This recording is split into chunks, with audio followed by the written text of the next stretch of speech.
नमस्कार, आप देख रहे हैं काल चक्र। मैं आपके साथ पूजा राठौर शर्मा और मेरे साथ हैं प्रश्न कुंडली विशेषज्ञ पंडित सुरेश पांडे जी।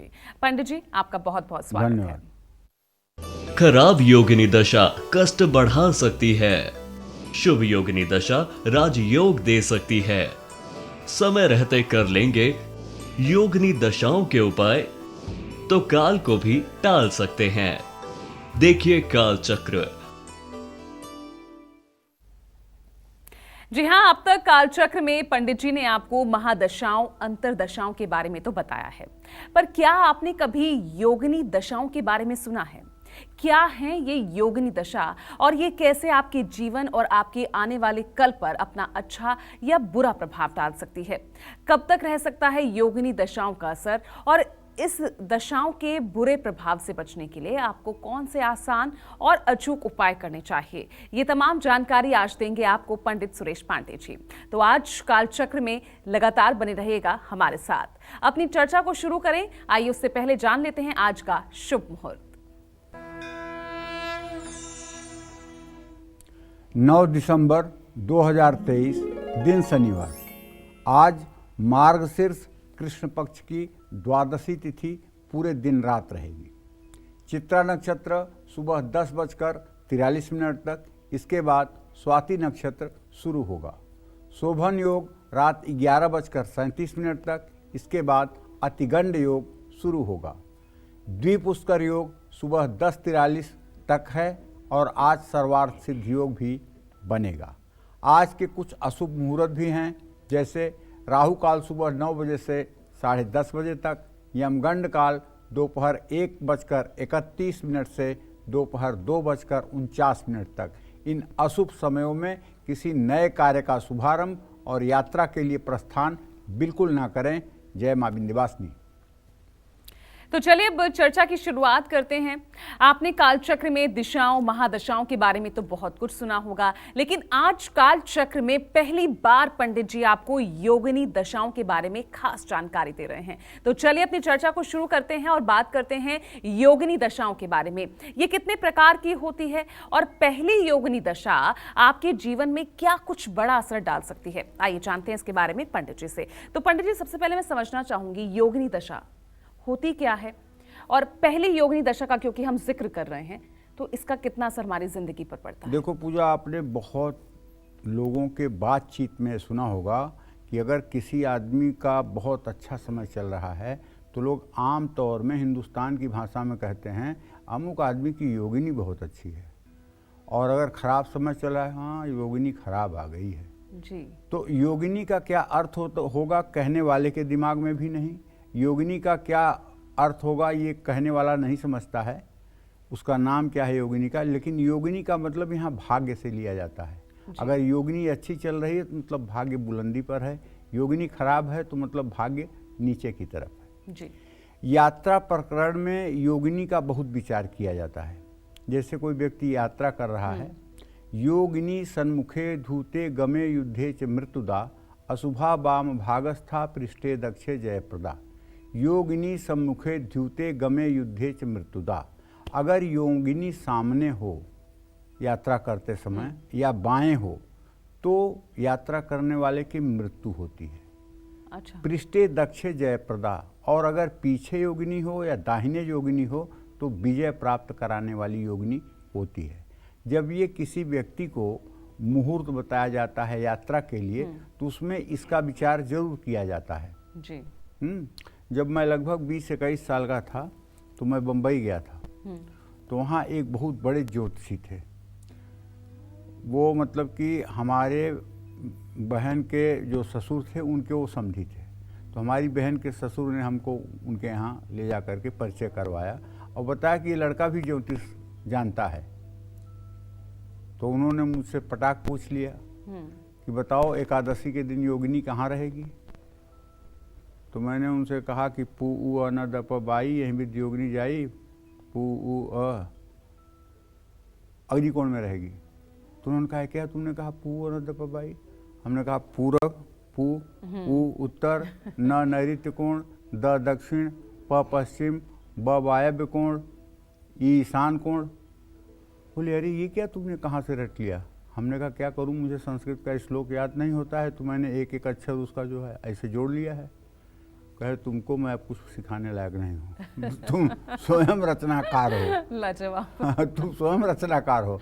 तो ज्योतिष के ऐसे बहुत से सूत्र हैं जिनको मैंने अपने ढंग से गढ़ लिया है, और जैसे 9 श्लोक में हैं तो 9 अक्षरों में मैंने उनको क्रमबद्ध कर लिया है मेरी समझ के लिए। मुझे को विद्वता थोड़ी झाड़नी है कि मैं उतना श्लोक बोलूँगा, उतना श्लोक याद करने के लिए नहीं समय है, उतना श्लोक याद करना कठिन है, तो इसलिए मैंने उसका एक शॉर्टकट फार्मूला ले लिया। तो यात्रा में तो योगिनी का विचार होता है। और जब हमारे यहाँ 2 प्रकार की दशाएं हैं, एक अष्टोत्तरी महादशा, एक विंशोत्तरी महादशा। विंशोत्तरी महादशा 120 वर्षों की होती है, अष्टोत्तरी महादशा 108 वर्षों की होती है। विंध्याचल पर्वत से दक्षिण तरफ जो लोग पैदा हुए हैं उन लोगों की कुंडली में अष्टोत्तरी महादशा लिखी जाती है, और विंध्याचल पर्वत के उत्तर तरफ जिन लोगों का जन्म हुआ है उन लोगों के जीवन में विंशोत्तरी महादशा प्रभावित होती है। अभी विंशोत्तरी महादशा क्या है? 120 वर्षों की 9 ग्रहों की दशाएं होती हैं।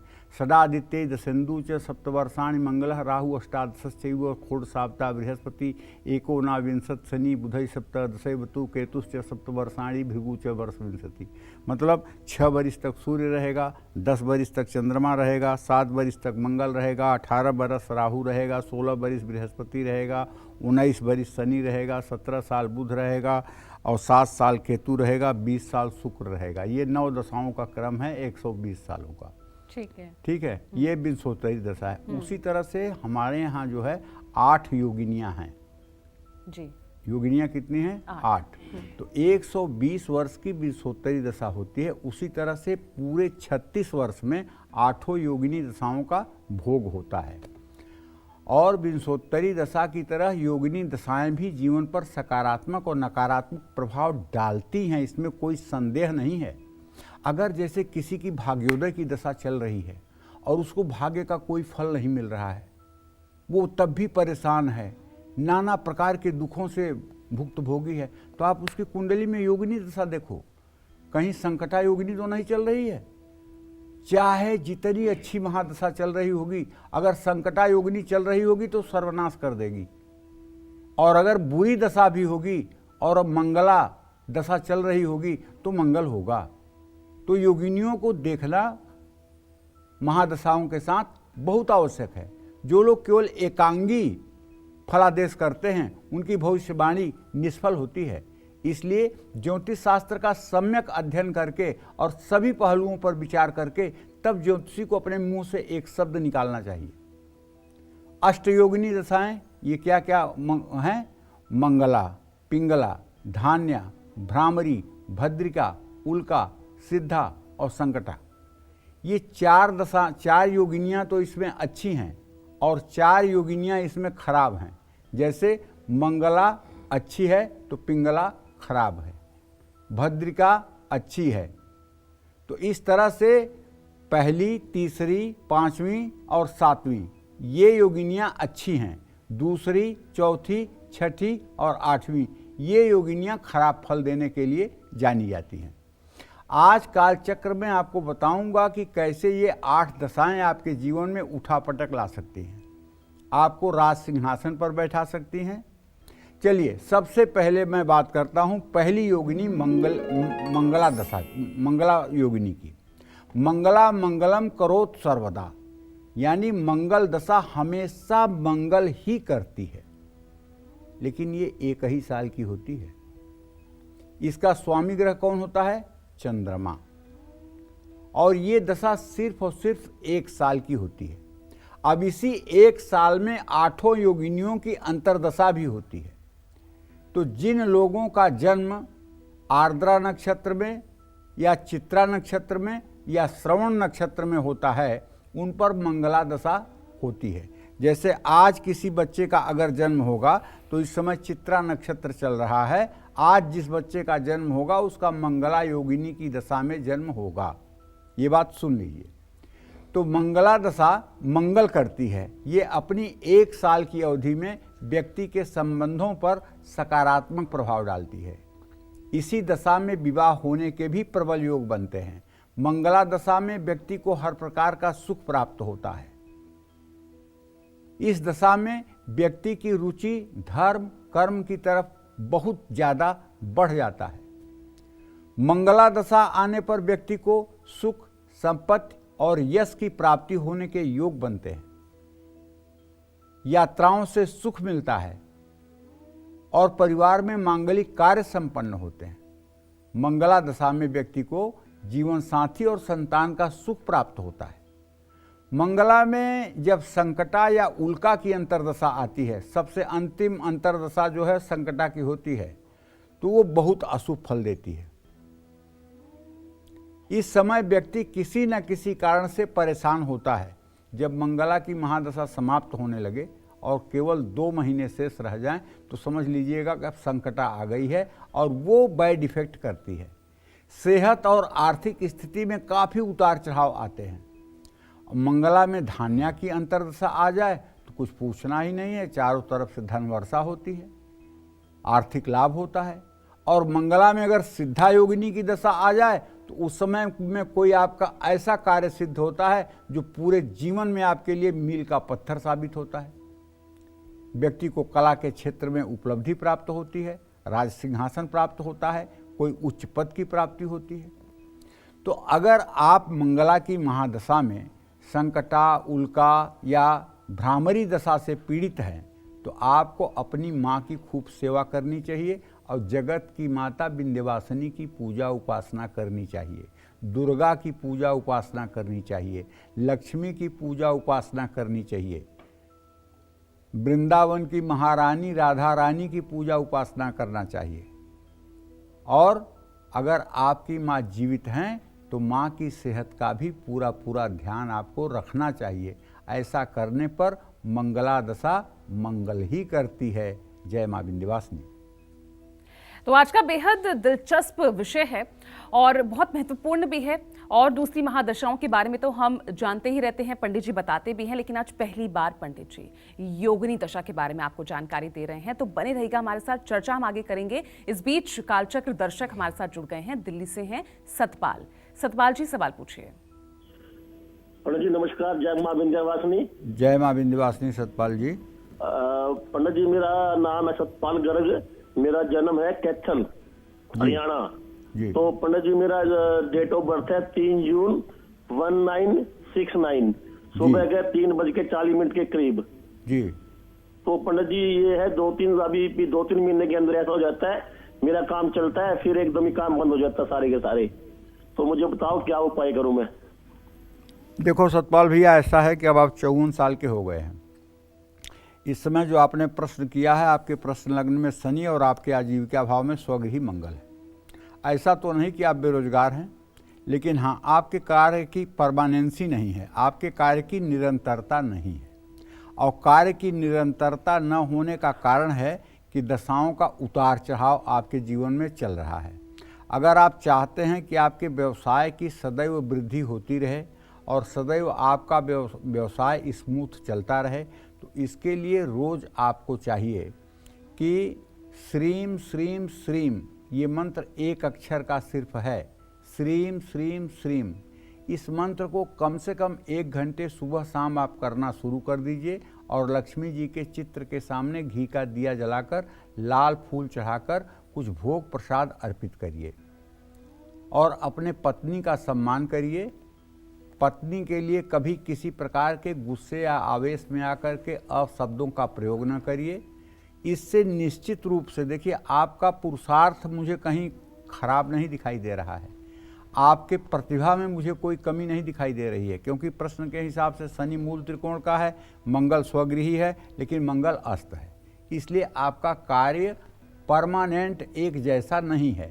तो इसके लिए अगर आप श्रीम श्रीम श्रीम लक्ष्मी के इस मंत्र का 1-1 घंटे सुबह शाम जप करेंगे, तो मुझे पूरा विश्वास है कि 125 दिनों के बाद ये आपके कार्य में आ रहा व्यतिक्रम ठीक हो जाएगा और आप अपने काम से संतुष्ट भी हो जाएंगे।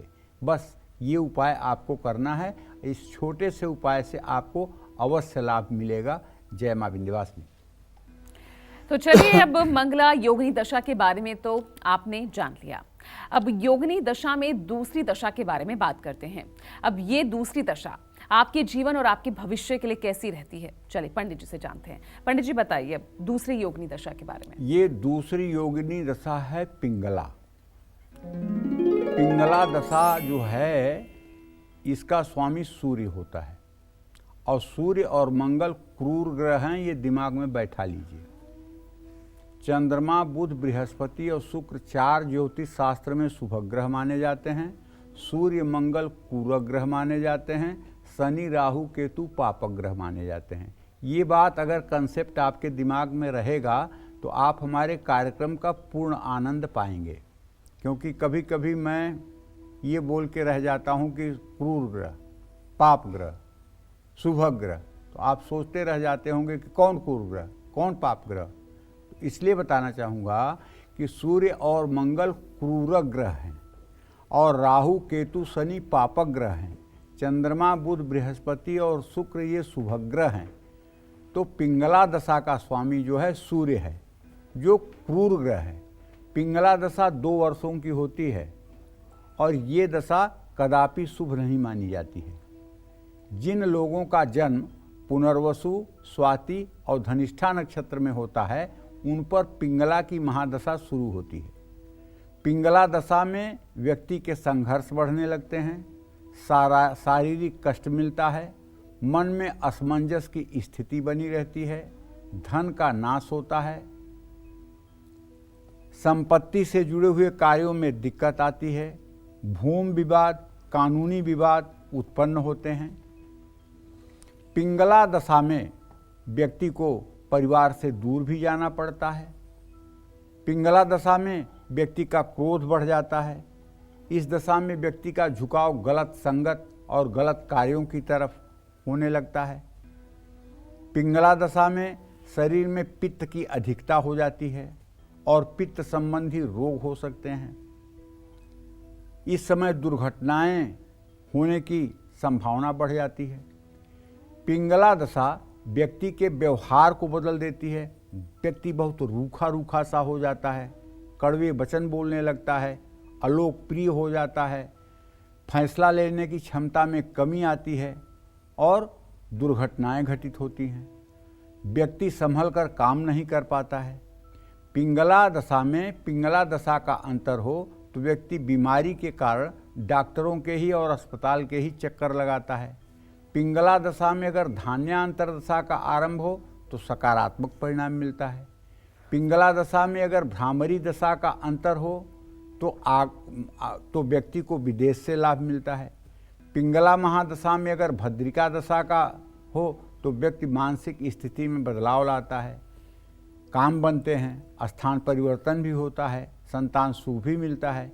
इसी तरह से अगर पिंगला दशा में उल्का दशा का अंतर हो तो कष्टों का अपार अंबार लग जाता है और व्यक्ति की बुद्धि भ्रष्ट हो जाती है। इस समय व्यक्ति को कोई नया काम भूल करके भी शुरू करने से बचना चाहिए। और पिंगला दशा में अगर सिद्धा का अंतर आ जाए, अरे तब क्या पूछना है। आरंभ, किसी कार्य का आरंभ धर्म कर्म में रुचि को बढ़ाता है। इस पिंगला दशा में व्यक्ति को अपने पिता या पिता समान व्यक्ति का ध्यान रखना चाहिए। और यदि पिंगला दशा चल रही है तो किसी मंदिर में सेवा करें और लोगों को भोजन कराएं, लंगर लगाएं। इससे आपकी पिंगला दशा के बुरे प्रभाव से मुक्ति मिलेगी। जय मां विंध्यवासिनी। चलिए, तो देखिए, मंगला और पिंगला योगिनी दशा के बारे में तो पंडित जी ने आपको बता दिया।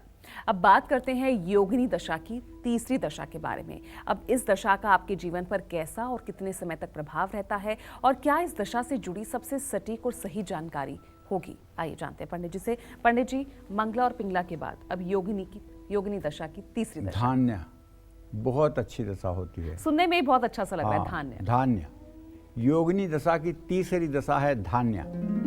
अगर आपकी जन्म कुंडली में भाग्येश की दशा चल रही है, लग्नेश की दशा चल रही है, या पंचम भावेश की दशा चल रही है, या शुभग्रह की दशा चल रही है, और उसी समय संयोग से धान्य की भी दशा मिल जाए तो सोने पे सुहागा लग जाता है। ये दशा व्यक्ति के जीवन पर 3 साल तक अपना प्रभाव डालती है।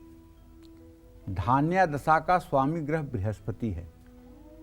जिनका भी जन्म पुष्य नक्षत्र में, विशाखा नक्षत्र में और सद्भिषा नक्षत्र में हुआ है, उनके जीवन की शुरुआत धान्या महादशा से होती है। धान्या का अर्थ है धन, संपत्ति, सुख, सौभाग्य। धान्या दशा के शुरू होते ही 3 सालों के अंदर व्यक्ति का भाग्य पलट जाता है। अलग अलग क्षेत्रों में व्यक्ति को लाभ मिलने लगता है और शत्रु भी मित्र बन जाते हैं।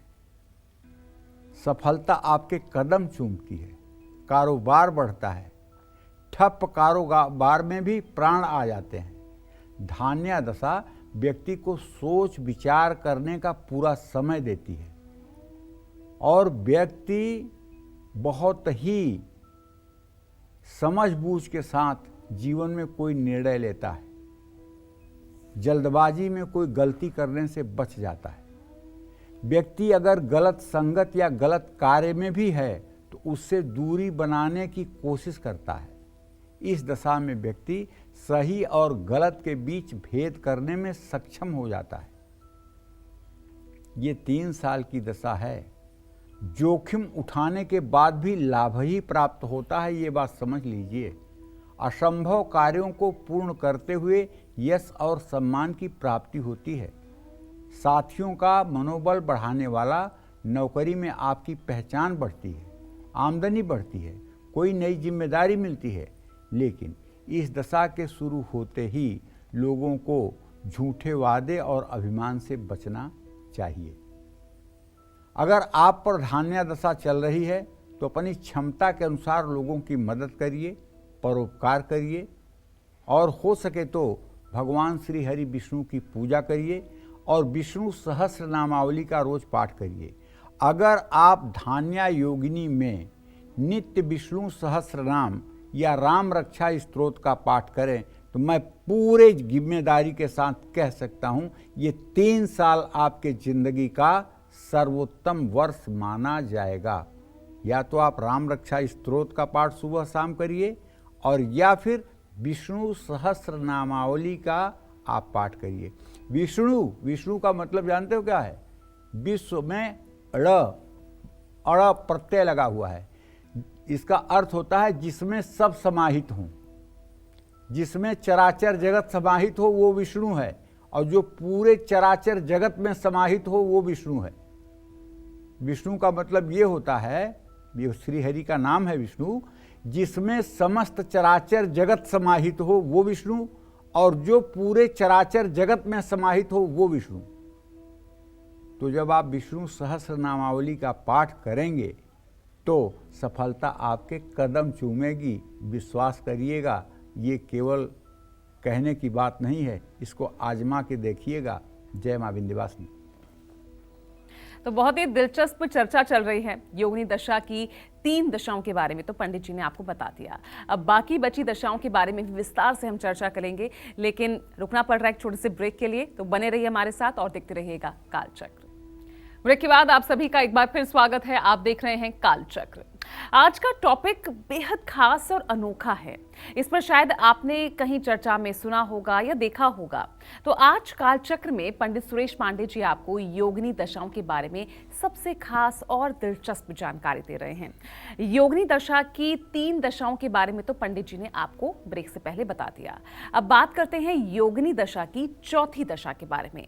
अब इस दशा का आपके जीवन पर कैसा असर पड़ता है और इस दशा के अशुभ प्रभावों से बचने के लिए कौन से उपाय आपको करने चाहिए, चलिए पंडित जी से जानते हैं। पंडित जी, योगिनी दशा की 4थी दशा कौन सी है? 4थी दशा है योगिनी की भ्रामरी। योगिनी दशा की 4थी दशा है भ्रामरी। भ्रामरी का मतलब ही होता है भ्रम से युक्त। भ्रम किसी चीज का होना अच्छी बात नहीं है। भ्रम मतलब आप दुविधा में हैं, जो सच है वो आप नहीं जानते, जो असत्य है वही आप जानते हैं। भ्रम का मतलब ही यही होता है, और भ्रामरी का मतलब है कि आपको भ्रम के चक्कर में डाल दे। ये 4 वर्ष की दशा होती है। इसका स्वामी ग्रह मंगल है, जो क्रूर ग्रह है। जिनका जन्म अश्विनी, अश्लेषा और अनुराधा और पूर्वा भाद्रपद नक्षत्र में होता है, उनकी जन्मकालिक योगिनी दशा भ्रामरी ही होती है। भ्रामरी दशा को अशुभ ही माना जाता है, ये अच्छी नहीं होती है। लेकिन इस दशा में अगर शुभ अंतरदशा चले तो पूरे 4 साल व्यक्ति को अशुभ प्रभाव नहीं मिलते।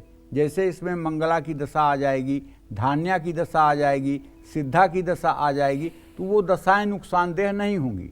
लेकिन भ्रामरी दशा में व्यक्ति को अलग अलग कारणों से काफ़ी यात्राएं करनी पड़ती हैं। विदेश यात्रा के भी योग बनते हैं, लेकिन यात्रा में तकलीफ़ें मिलती हैं, यात्रा में कष्ट होते हैं, आर्थिक नुकसान भी होता है। मंगल के प्रभाव के कारण इस दशा में व्यक्ति नौकरी में बदलाव करता है। और जिन लोगों की कुंडली में मंगल दुर्बल है, अस्त है, नीच राशि में है, और उनके लिए तो ये भ्रामरी की दशा जो है प्राणघातक होती है। अग्नि से, विस्फोट से, बारूद से, बम से, बिजली से, आकाशीय बिजली से मृत्यु तक का भय होता है जिन लोगों की कुंडली में मंगल खराब हो। हाँ, अगर मंगल अच्छा है, मंगल लग्नेश, पंचमेश, नवमेश है, मंगल के ऊपर शुभग्रह की दृष्टि है, तो ये भ्रामरी दशा कम अशुभ फल देती है। इस बात को भी ध्यान में देना चाहिए। देखिए, ज्योतिष एक ऐसा विषय है कि अगर सारी चीज़ों को आप संतुलित करके फलादेश करेंगे तभी तो आपकी बात सच होगी। अगर सिर्फ एक चीज़ को, एक ग्रह को देख करके और आप कुछ बोलेंगे और उसके दूसरे पहलू पर विचार नहीं करेंगे तो आपकी बात हवा में उड़ जाएगी। या तो आप किसी को डराने के लिए कुछ बोल रहे हैं, अपना कुछ स्वार्थ सिद्ध करना चाहते हैं, ये बता करके कि आपको काल सर्प दोष है, आपको पितर दोष लग गया है, आपके ऊपर किसी ने कुछ करा दिया है, ये बात बोल सकते हैं। अगर आप ज्योतिष के हिसाब से, शास्त्रों के हिसाब से, शास्त्र मत की बात करेंगे तो निश्चित रूप से आपको सर्वांगीण अध्ययन करना पड़ेगा। योगिनी दशाओं का अध्ययन करना पड़ेगा, महादशा का अध्ययन करना पड़ेगा, उसके बाद ग्रहों की अवस्थाओं का अध्ययन करना पड़ेगा। कौन सा ग्रह किस अवस्था में है, खडबल में किस ग्रह के कितने बल हैं, किस नवांश में वो ग्रह है, और भाव चलित कुंडली में वो ग्रह कहाँ पे स्थित है और किस भाव का कारक है वो। इन सब चीज़ों का जब आप एक सूक्ष्मतर अध्ययन करेंगे तब किसी व्यक्ति के बारे में आप कुछ बता पाएंगे। ब्रह्मा की लिखी हुई भाग्य को बताना कोई इतनी आसान बात नहीं होती है।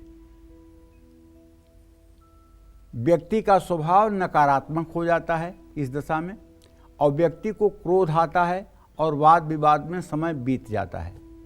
आप पर भ्रामरी दशा चल रही है तो अपने मन को शांत रखकर ही कोई महत्वपूर्ण काम करें। ये दशा व्यक्ति को भटकाव की स्थिति में रखती है। भ्रामरी दशा चल रही है तो हनुमान जी की उपासना करें, लाल वस्तुओं का दान करें और मंगल का मंत्र ओम धरणी गर्भ संभूतम विद्युतकांत समप्रभम कुमारम शक्तिहस्तम च मंगलम प्रणमाम्यहम, इस मंत्र का 108 बार 4 सालों तक सुबह नित्य जप करना चाहिए। अगर इस मंत्र का 4 सालों तक एक माला जप आप नित्य करते रहेंगे तो भ्रामरी दशा के काफ़ी अशुभ प्रभावों से आपकी रक्षा होगी। और हनुमान जी की उपासना बिल्कुल बंद नहीं करनी चाहिए। जय मां विंध्यवासिनी। चलिए, तो योगिनी दशा की चौथी दशा यानी भ्रामरी दशा के बारे में आपने जान लिया। अब बात करते हैं योगिनी दशा की 5वीं दशा के बारे में। अब इस दशा का आपके जीवन, परिवार, करियर, फ्यूचर पर कैसा प्रभाव पड़ता है, आइए जानते हैं पंडित जी से। पंडित जी, कैसी है ये योगिनी दशा की 5वीं दशा? अब 5वीं तो मैंने बताया था अच्छी होती है। इसका नाम है भद्रिका, यथा नामो तथा गुण। भद्र माने होता है कल्याण करने वाला, भद्र माने होता है कल्याण कारक, और भद्रिका माने कल्याण करने वाली।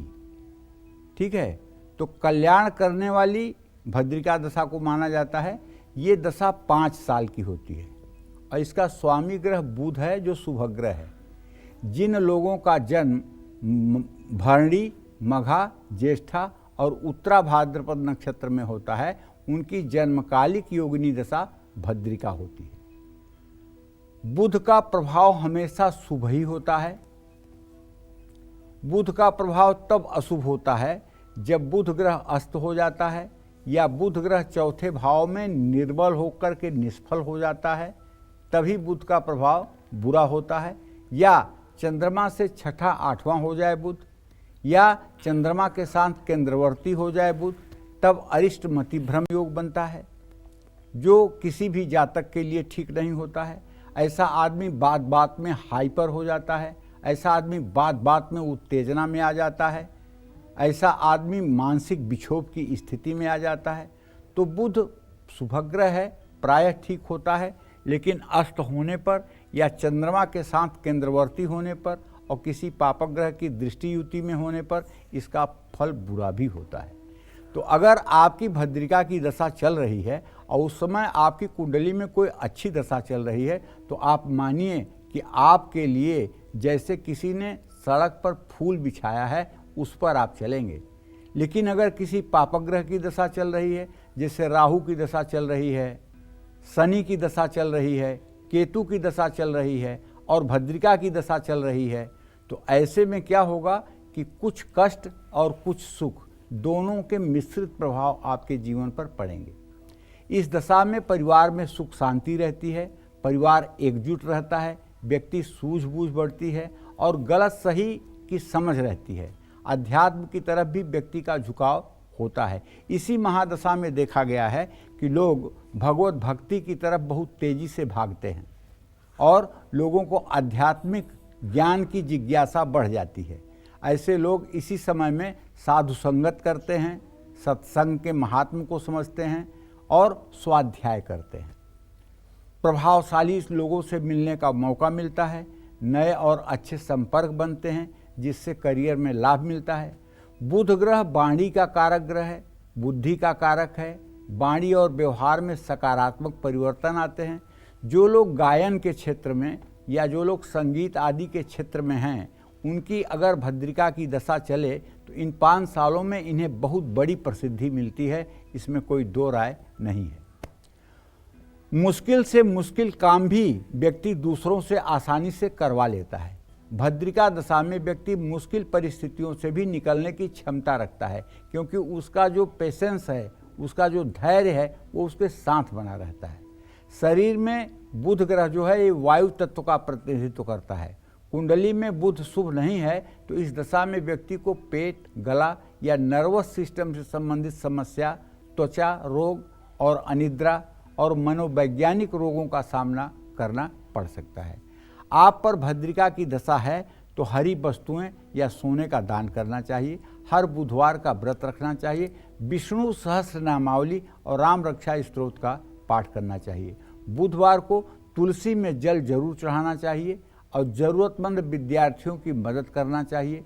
बुधवार के दिन गणेश मंदिर में लड्डुओं का भोग लगाना चाहिए। बुधवार के दिन शराब, अंडा या तामसी किसी भी वस्तु का सेवन नहीं करना चाहिए। गलत कार्यों से दूरी बनाकर रखनी चाहिए। जय मां विंध्यवासिनी। चलिए अब बात करते हैं योगिनी दशा की छठी दशा के बारे में और इस दशा का आपके जीवन, परिवार, सेहत, करियर और साथ ही फ्यूचर पर कैसा प्रभाव पड़ता है। आइए जानते हैं। पंडित जी, योगिनी दशा की छठी दशा। छठी दशा, योगिनी दशा मैंने पहले आपको बताया था ना कि 2, 4, 6, 8 ये योगिनियाँ खराब हैं, तो इसका नाम है उल्का। अब उल्का से आप समझ लीजिए, उल्का का नाम ही जो है ये विपरीत है।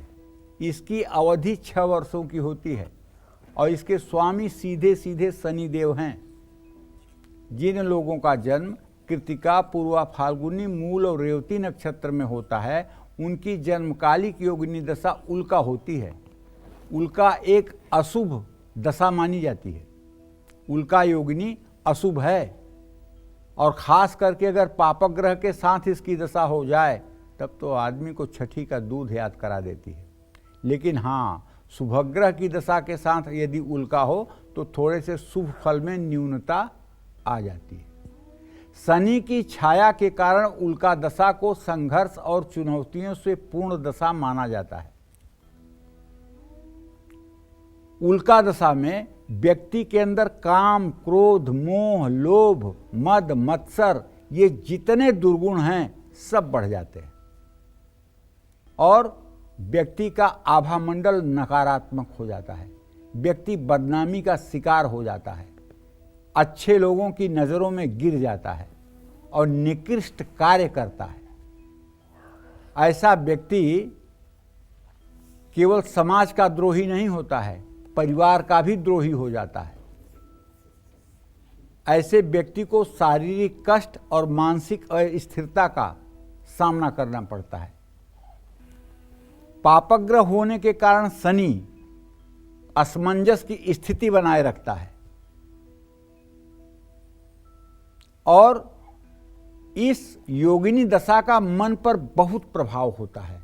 और मन का जो प्रभाव होता है वो दो प्रकार का हो सकता है, एक तो सत, एक तो असत। यहाँ इसका जो असर होता है ना, वो दुर्वासना युक्त होता है मन पर असर। मन से बड़ा शत्रु मनुष्य का कोई नहीं है। अगर आप किसी इंसान को अपना दुश्मन मानते हैं तो ये आपके दिमाग की केवल गलतफहमी हो सकती है। सबसे बड़ा दुश्मन अगर कोई आपका है तो आपका मन है। आपका मन चोरी करवाता है, आपका मन हत्या करवाता है, आपका मन व्यभिचार करवाता है, आपका मन ही आपको मांस खिलाता है, आपका मन ही आपको शराब पिलाता है, आपका मन ही आपको जुआ खिलाता है, आपका मन ही आपको सट्टा और मतलब कि गलत कार्यों में लगाता है और आपका मन ही आपसे चोरी करवाता है। ये मन ही है जो सभी कार्यों के लिए आपको उकसाता है। तो व्यक्ति को बाहर दुश्मन देखने की क्या जरूरत है जब शरीर में इतना बड़ा दुश्मन बैठा हुआ है। और ये काम, क्रोध, मोह, लोभ, मद, मत्सर, ये ऐसे 6 मतलब कि महारथी हैं जो पूरे शरीर को हाईजैक करके बैठे हुए हैं। जीभ डिमांड करेगी कि आज ये खाने का मन है, कान डिमांड करेगा कि आज ये सुनने का मन है, आंख डिमांड करेगी कि आज ये देखने का मन है। क्या है भैया ये सब? ये आप काम, क्रोध, मोह, लोभ, मद, मत्सर के अधीन हो गए हैं। आपकी स्वतंत्रता बाधित हो गई है। और खास करके उल्का दशा में ये ज्यादा होता है, जिससे धन और मान सम्मान का नाश हो जाता है और उसको रोका नहीं जा सकता है। उल्का दशा का संबंध अग्नि से भी है। ऐसे में ये दशा दुर्घटनाओं को बढ़ाता है। उल्का दशा में लोगों के घरों में आग लग जाती है, दुकान में आग लग जाती है, गाड़ी में आग लग जाती है, आग से परेशानी होती है, व्यक्ति के पैरों में कष्ट हो जाता है, व्यक्ति के पैरों का बड़ा ऑपरेशन हो जाता है, दांत में तकलीफ होती है, अग्नि से कष्ट, दुर्घटना की संभावना बढ़ जाती है। शनि आयु का कारक भी है। ऐसे में अगर कुंडली में शनि अशुभ है तो उल्का दशा का प्रभाव अशुभ ही होता है। देखिए, मैं इसका उपाय तो यह बताऊंगा कि उल्का दशा आने पर शनिवार को जरूरतमंद लोगों की सेवा करनी चाहिए। शनिवार को काले तिल, छाता, काले कपड़े, सरसों के तेल का दान करना चाहिए। शाम को सुंदरकांड का पाठ करना चाहिए। निश्चित रूप से शाम को सुंदरकांड का पाठ करना चाहिए। और आपको किसी भागवतिक व्यक्ति का, किसी साधु संत, किसी सज्जन व्यक्ति का संग साथ कर लेना चाहिए और उसकी बातों को मान करके अपने जीवन को आगे बढ़ाना चाहिए। अपनी बुराइयों को उससे बता देना चाहिए। उसके बात आपके लिए ब्रह्मवाक्य बन जाएंगे और आप बुरे कार्यों पर जाने से रुक जाएंगे। देखिए, मनुष्य जो है ये प्रारब्ध के अधीन नहीं है। ये पशु पंछी जीव 83,99,999 योनियाँ ये प्रारब्ध के अधीन हैं। लेकिन मनुष्य के पास चूंकि विवेक और बुद्धि होती है, इसलिए मनुष्य चाहे तो अपने प्रारब्ध को बदल सकता है। गीता अध्ययनशीलस्य प्राणायाम परस्य च नैवं सन्ति पापानि पूर्वजन्म कृतानि च। इसका ये सबसे ठोस उदाहरण है। मार्कंडे जी को 5 साल की आयु मिली थी, लेकिन महामृत्युंजय मंत्र का जप करने से सनत सनंदन सनातन सनत कुमार के आदेश से शिवलिंग पकड़ने के कारण उनकी आयु 5,000 वर्षों की हो गई। तो कहने का मतलब है कि इस मृत्युलोक में आप भी उत्तम आचरण करके, भगवान का भजन संकीर्तन करके, भगवान में अपने आप को समर्पित करके, राग द्वेष से रहित रह करके अगर सुख दुख को भोगने के लिए आप तैयार हो जाएं तो आपके भी दुर्योग को मिटाया जा सकता है। लेकिन इसके लिए आपको भगवत परायण होना पड़ेगा। ईश्वर की शरणागति लेनी पड़ेगी। जो आपके अंदर मैं है, इस मैं को ख़त्म करना पड़ेगा। This is my responsibility, this is my duty. अरे क्या है, अब पूछो ना तुम्हारे कितने बच्चे हैं? एक। अच्छा, दूसरा कब करोगे? नहीं करूँगा। क्यों? एक की इतनी महंगाई में तो खर्चा नहीं आ रहा है, तो दूसरे का कौन करेगा? अच्छा, तुम कल जियोगे? इसकी गारंटी है? कोरोना में आदमी खटमल की तरह मर रहे थे, कल तुम मर जाओगे तो तुम्हारे एक बच्चे का कौन परवरिश करेगा? कोई जवाब नहीं। तो अगर दो हो जाएंगे तो अपनी भाग्य लेकर आएंगे। तो इस बात का किसी को ज्ञान नहीं है। सब ये सोच रहे हैं कि ना मैं तो अजर अमर अविनाशी हूं। पैसे के पीछे ऐसे दीवाने हुए हैं कि जैसे सब लेकर जाएंगे। माचिस की तीली भी नहीं जाएगी बच्चों साथ में, एक माचिस की तीली भी आप नहीं लेके जा पाएंगे। इसलिए तिल तिल करके जो जोड़ रहे हो ना, वो सब यहीं रह जाएगा। इसलिए सोच लीजिए, भगवान गिरी करना बंद करिए, मैं मेरी की भावना खत्म करिए। हाँ, जो करेगा ईश्वर करेगा, जो चाहेंगे प्रभु करेंगे। आप केवल कार्य करिए, आप अपने काम को करके भगवान को समर्पित कर दीजिए। जय मां विंध्यवासिनी। चलिए, तो योगिनी दशा की 6 दशाओं के बारे में बहुत ही विस्तार पूर्वक पंडित जी ने आपको बता दिया है। अब बाकी बची 2 दशाओं के बारे में भी विस्तार से हम चर्चा करेंगे, लेकिन एक छोटे से ब्रेक ले रुक रहे हैं। देखते रहिएगा काल। ब्रेक के बाद आप सभी का एक बार फिर स्वागत है। आप देख रहे हैं काल चक्र। तो चलिए, बिना वक्त गवाए बात कर लेते हैं योगिनी दशा की 7वीं दशा के बारे में। इस दशा का प्रभाव व्यक्ति के जीवन पर कैसा पड़ता है, आइए जानते हैं पंडित जी से। पंडित जी बताइए, योगिनी दशा की ये 7वीं दशा कैसी है? सुपर, सुपर से ऊपर। ये 7वीं दशा का नाम है सिद्धा। यथा नामो तथा गुणः। यहाँ तक डूबता हुआ आदमी हो, नाक तक डूबता हुआ आदमी हो, उसकी भी अगर सिद्धा दशा शुरू हो जाए, उसको भी चमत्कार होगा और वो संकट से उबर जाएगा। इसलिए हर चतुर ज्योतिषी को चाहिए कि महादशाओं का ज्ञान करते समय योगिनियों पर ध्यान जरूर दें। किसी व्यक्ति के जीवन में 2 बार योगिनियों की दशा आती है और किसी व्यक्ति के जीवन में 3 बार योगिनियों का चक्र चलता है। 36 साल की एक योगिनी दशा होती है, 8 योगिनियाँ मिला करके। और अगर कोई 72 साल के ऊपर का है तो उसकी तीसरे बार का साइकिल जो है योगिनी का चल जाएगा। अगर 36 साल के ऊपर है तो दूसरी साइकिल चल जाएगी। समझ रहे हैं? तो ये सिद्धा दशा ये 7 साल की होती है भैया। और इसका स्वामी ग्रह जो है वो शुक्र है। शुक्र एक शुभग्रह है। शुक्र के कारण ही सिद्धा दशा शुभ और सुख प्रदान करने वाली मानी जाती है। सिद्धा दशा हर तरह से शुभ मानी गई है। इस दशा में नए कार्य आरंभ करने में सफलता मिलती है। जीवन में पहले से अगर कुछ परेशानी चल रही है तो उसमें सब जगह आराम मिलता है। जिन लोगों का जन्म रोहिणी, उत्तरा फाल्गुनी और पूर्वाषाढ़ नक्षत्र में होता है, उनकी जन्मकालिक योगिनी दशा सिद्धा की होती है। सिद्धा दशा में व्यक्ति को उच्च पद की प्राप्ति होती है। इसी योगिनी दशा में लोग मंत्री मिनिस्टर बनते हैं और इसी दशा में बच्चे IAS IPS क्वालिफाई करते हैं। कुंडली में शुक्र ग्रह शुभ हो तो इस दशा में व्यक्तित्व तो निखरता है, व्यक्ति को शुभ समाचार मिलते हैं, व्यक्ति कुमार्ग से सुमार्ग पर चलता है, नौकरी में उन्नति होती है, प्रमोशन होता है, आउट ऑफ टर्न जाकर के ऐसे व्यक्ति को प्रमोशन मिलता है, आमदनी बढ़ती है, घर में मांगलिक कार्य संपन्न होते हैं, संतान का पूरा सुख मिलता है। इस दशा में कला जगत से जुड़े लोगों को काफ़ी लोकप्रियता मिलती है। सिद्धा दशा में व्यक्ति के भटकने की संभावना थोड़ा सा अशुभ दशाओं अंतरदशाओं में बढ़ जाती है, जिसके कारण वैवाहिक जीवन में कलेश बढ़ जाता है। जैसे सिद्धा योगिनी में अंतरदशा संकटा किया जाती है और संकटा जो सिद्धा में संकटा होती है वो अच्छा फल नहीं देती है। तो ऐसे पर व्यक्ति को सभी कार्यों का फल तो प्राप्त होता है।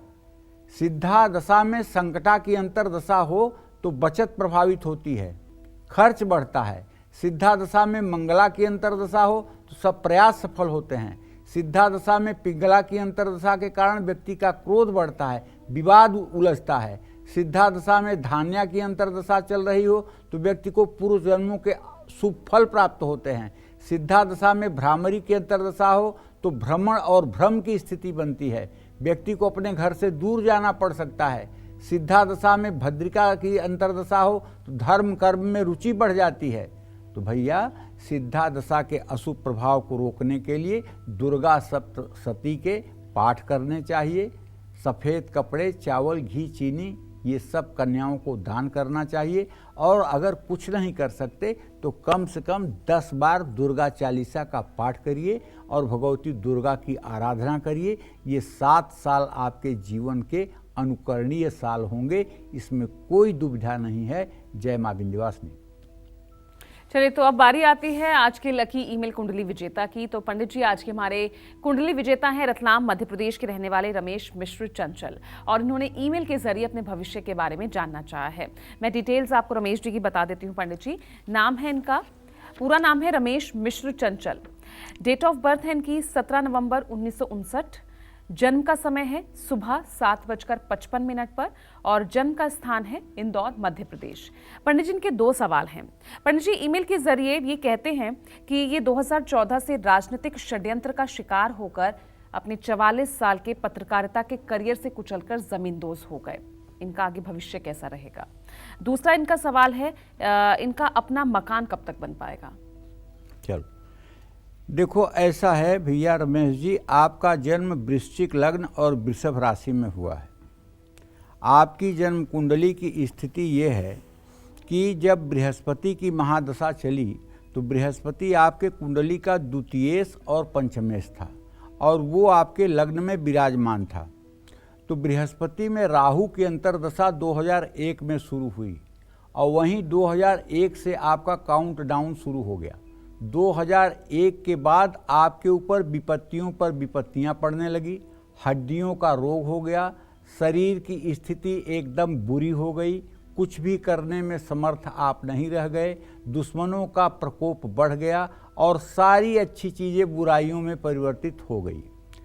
और उसके बाद शनि की दशा चली 2004 से, और शनि की 19 साल की दशा लगातार रेगुलर आपका हाथ पैर बांध के इसने रख दिया, कुछ इसने आपको करने नहीं दिया, क्योंकि शनि आपके तृतीय और चतुर्थ भाव का स्वामी होकर के मारक स्थान में द्वितीय भाव में बैठा हुआ है।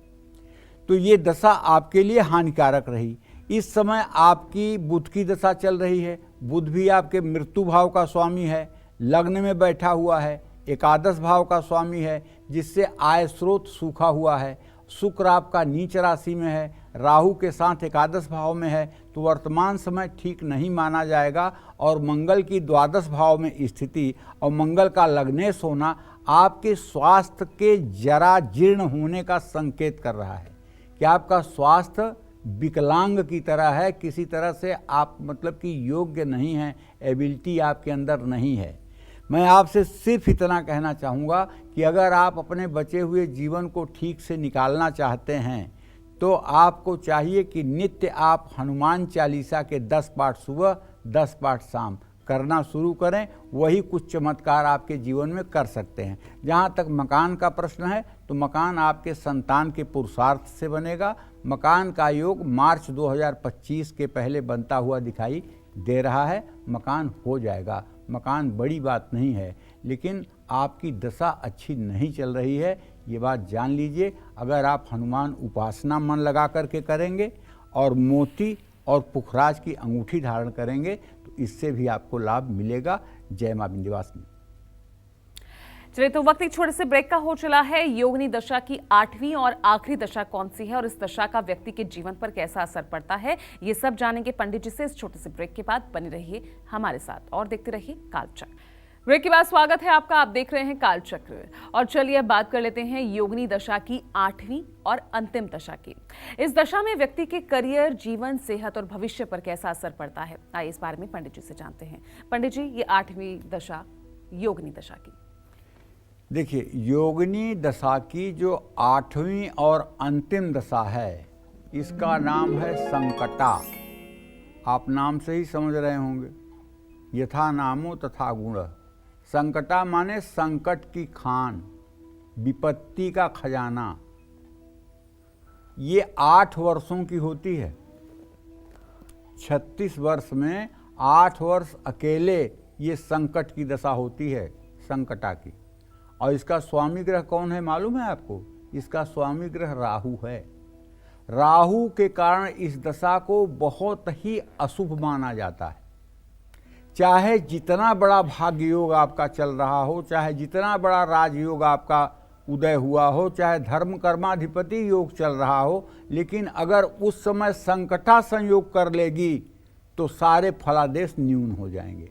और यदि कोई पापग्रह की दशा चल रही है, शनि राहु की दशा चल रही है, केतु की दशा चल रही है और उसमें संकटा आ गई, अरे बाप रे, तब तो समझ लीजिए कि करेला नीम चढ़ा, मतलब तब दुखों का अंत नहीं होगा। तो ये दशा धन पद प्रतिष्ठा सबका ऐसा तैसा करवा देगी। इस दशा में 8 साल तक व्यक्ति को जीवन में केवल मुश्किल और चुनौतियों का सामना करना पड़ता है।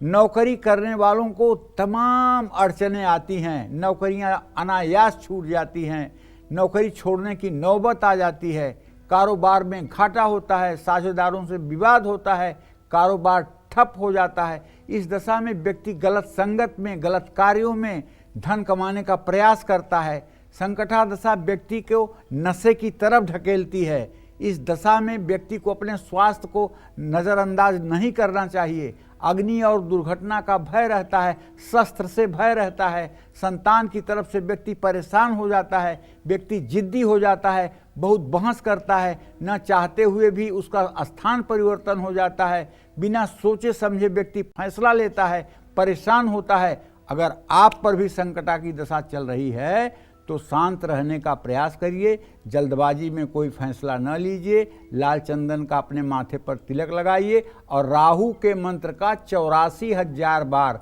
10 माला रोज के हिसाब से 84 दिनों तक ओम रांग राहवे नमः का जप करिए। 7 अनाज 1-1 किलो और 1 कंबल ये शनिवार के दिन किसी भिखारी को दान करिए।